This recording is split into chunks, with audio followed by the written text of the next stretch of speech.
आणि हे जे अंधाधुंदी कारभार चाललाय, तुम्ही आंदोलन वगैरे काही करू नका, तुमचा लढा आम्ही लढू.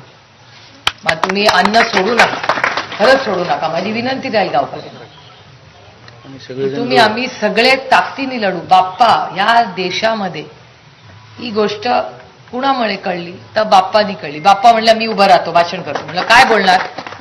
उभे राहिले आणि म्हणले की जोपर्यंत त्यांना फाशी मिळत नाही मी स्वस्थ बसणार नाही. बीडच्या केसमध्ये फाशी झालीच पाहिजे, परभणीच्या केसमध्ये आम्हाला न्याय मिळाला आणि बसून गेले. म्हणलं अरे अजून काय बोला? ते म्हणलं अजून मला काय बोलायचंच नाही, ताई मला फक्त न्याय पाहिजे आणि मला ह्याचं राजकारण करायचं नाही, म्हणून मी फक्त फाशी मागतोय, मला बाकी काही नको. जो कोणी गुन्हेगार आहे त्याला फाशी झालीच पाहिजे. आणि आम्ही त्यानंतर मी फारशा बाहेर कुणाला बोलले नाही, कारण का मला बोलायचं नव्हतं बाहेर.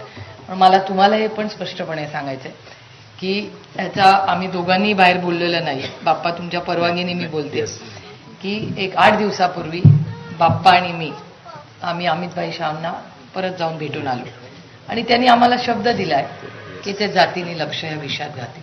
त्यामुळे मला मी पुन्हा सांगते, मला याच्यात राजकारण करायचं नाही. आम्ही दोघं फोटो टाकू शकलो असतो बाहेर स्टेटमेंट, पण मी केलं नाही. याचं कारण असं की एका गृहमंत्र्याकडे आम्ही दोघं लोकशाही पद्धतीने न्याय मागाले.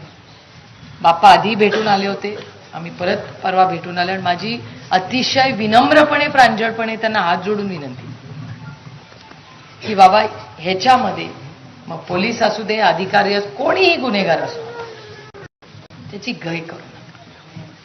या राज्याने एवढं मोठं मतदान करून तुम्हाला केलंय, न्याय जर मिळाला नाही तर काय करायची ती सत्ता मला सांगा. आता त्यांनी मला त्यांच्या कुटुंबाचा एक फोटो दाखवला, अप्रतिम, म्हणजे दृष्ट लागली तुमच्या फोटोला मला विचारा. आणि मी तुम्हाला शब्द देतो की मी कोणाला कुठे भेटणार नाही, काही करणार नाही आणि कॉम्प्रोमाइजचा तर विषयच नाही. सत्यमेव जयते, सत्याचाच विजय झाला पाहिजे. जो कोणी याच्या मागे असेल त्याला आपण